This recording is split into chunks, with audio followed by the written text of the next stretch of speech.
Quand Goburo retourne à la loge des gobelins après l'incident, il est devenu plus grand et meilleur que ce à quoi il ressemblait auparavant. Maintenant, il est bien au-dessus de ce qu'il était. Il explique à tout le monde dans la maison ce qui lui est arrivé, et même leur chef est très choqué. Papy Gob exprime que Goburo a seulement environ un mois et qu'il a vaincu le seigneur de la forêt du Nord et même obtenu le poste d'ogre, quelque chose qu'un gobelin normal ne peut pas faire. Goburo n'est pas choqué de les voir tous choqués de le voir. Il les quitte même et se dirige vers l'autre côté de la maison pour changer de tenue. Il a également l'intention de trouver les humains et de prendre de leurs nouvelles. En chemin, il trouve la forgeronne qui vérifie l'arme qu'il a utilisée ce jour-là, et elle est choquée de voir que l'arme est dans un état piteux. Elle lui dit également qu'elle a fabriqué un couteau avec une pierre de l'esprit, et il est excité de voir à quel point ils se débrouillent tous individuellement. Il continue de marcher et trouve les humains, et quand ils le voient, ils sont très choqués. Ils n'auraient jamais pu s'attendre à ce qu'ils deviennent si forts. Il passe donc un certain temps à leur expliquer qu'il est la même personne qu'ils connaissent et qu'il ne leur fera aucun mal. Pour être honnête, leur expression craintive et leurs sentiments l'excitent tellement, car ils ont l'air très hilarants. Il les quitte également et rencontre un autre humain qui lui raconte ce qu'elle a fait pendant son absence. Il est fier de son accomplissement et il lui frotte joyeusement la tête. Le plaisir avec lequel il lui caresse la tête rend certaines des autres femmes jalouses. Et avant même qu'il ne regarde 2 fois, 2 d'entre elles tiennent déjà ses jambes et essaient de le tirer en arrière. Il se dirige vers la cuisine où il voit les chefs. Ils se plaignent à lui que le travail dans la cuisine est trop lourd pour eux et qu'ils ne peuvent pas le faire seuls. Il leur dit qu'il demandera à 2 gobelins de les rejoindre. Ils sont tellement excités et ils ont l'air mignons. Il est choqué de voir que les chefs humains sont prêts à travailler avec des gobelins, et il applaudit leur capacité à vivre et à s'adapter à leur environnement. Il leur frotte la tête et leur dit qu'elles semblent être de bonnes épouses.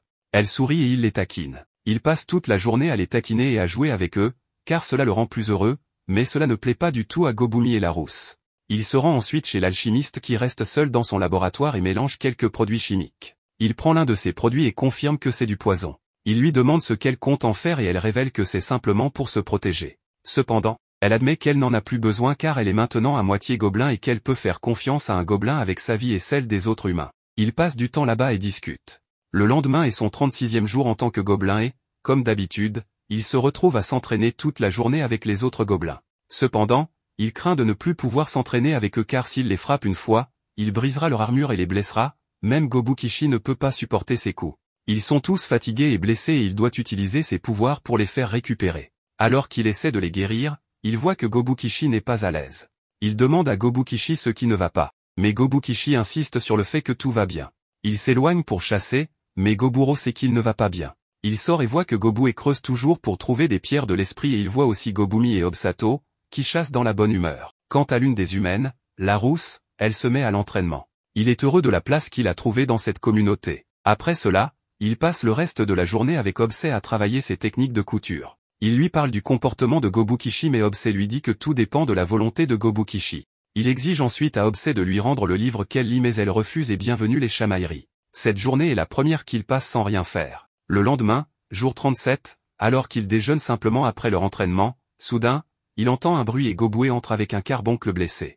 Elle se lamente d'avoir vu ça quand elle creusait et elle pense qu'il a perdu beaucoup de sang et qu'il va bientôt mourir. Goburo entre rapidement en action et essaie de la soigner, mais le carboncle a perdu tellement de sang qu'il ne peut pas survivre sans sang. Les alchimistes leur fournissent du sang et après le processus, ils le laissent dormir. Quand il se réveille, il est choqué de se retrouver là.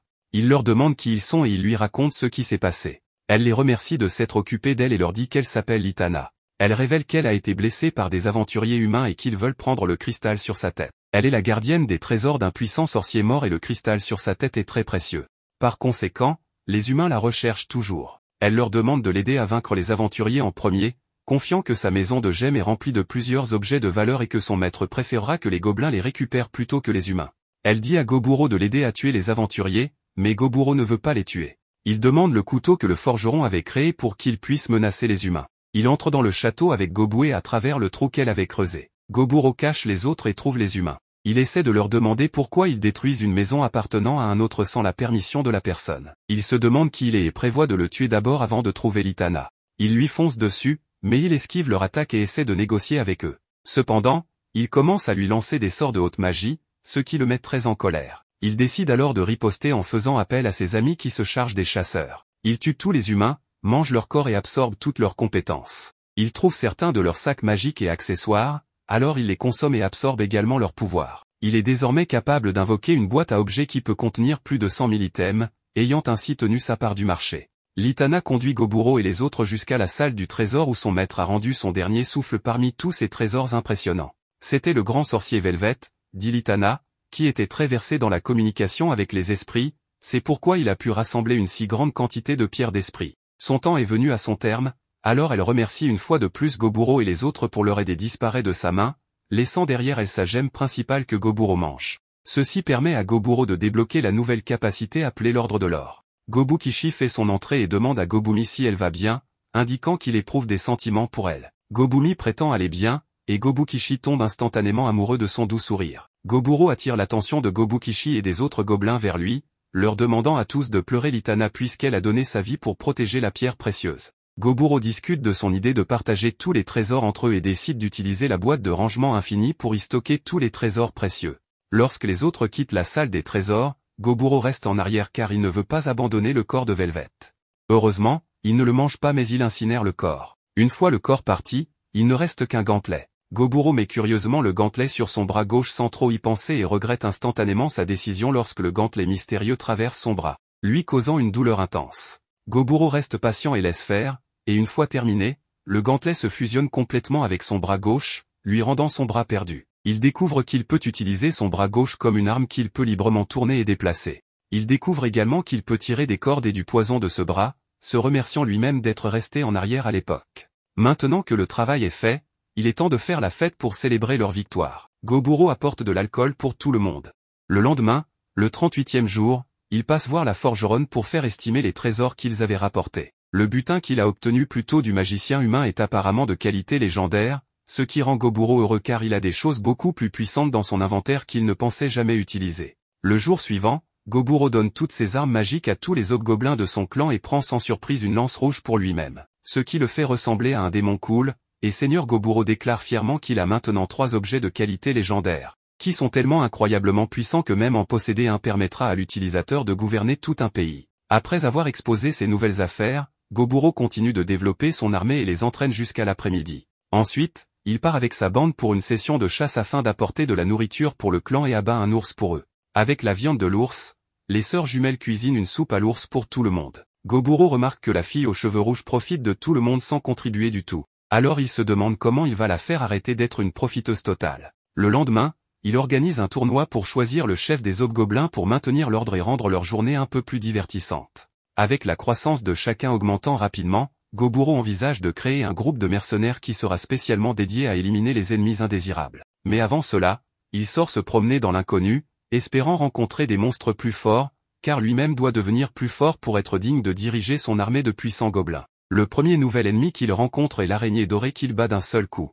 L'araignée dorée laisse tomber des objets après avoir été éliminée, qui semblent chers. Cependant, au lieu de les vendre, monsieur affamé à jamais mange le butin et apprend quelques compétences de triche de plus. Ensuite, il rencontre un cerf rouge qu'il bat également avec facilité, et sa jambe est complètement crue.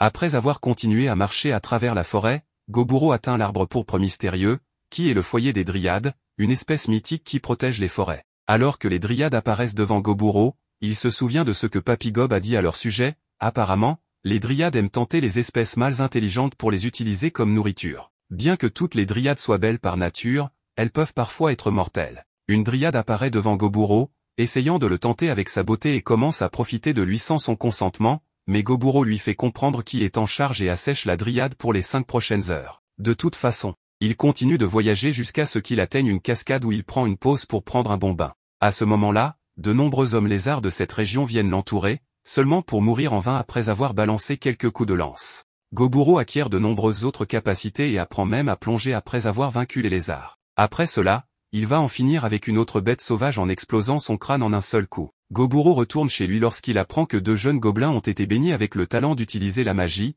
donc ces 2 gobelins rejoignent les hobgoblins qui sont déjà experts dans l'utilisation de la magie. Le jour 43, Goburo remarque que pour une raison quelconque, Gobumi est en colère contre lui. Non seulement elle, mais toutes les femmes qu'il aime semblent aussi être en colère contre lui. Goburo demande à la fille chimiste à ce sujet et elle lui explique que les filles sont en colère contre lui parce qu'elles ont appris d'une manière ou d'une autre son rendez-vous secret avec les dryades, mais cela aurait dû être un secret complet. Goburo suppose alors que quelqu'un a dû l'espionner quand il est sorti se promener à ce moment-là, mais ce n'est pas le cas, car la fille chimiste explique qu'il est couvert de marques de baisers sur le cou et le corps. Avec le mystère résolu, Goburo envisage de s'excuser auprès de tout le monde, Mais il semble qu'il n'en ait pas besoin car toutes les filles qui étaient jalouses décident de partager Goburo ensemble et rejoignent joyeusement son harem de gobelins.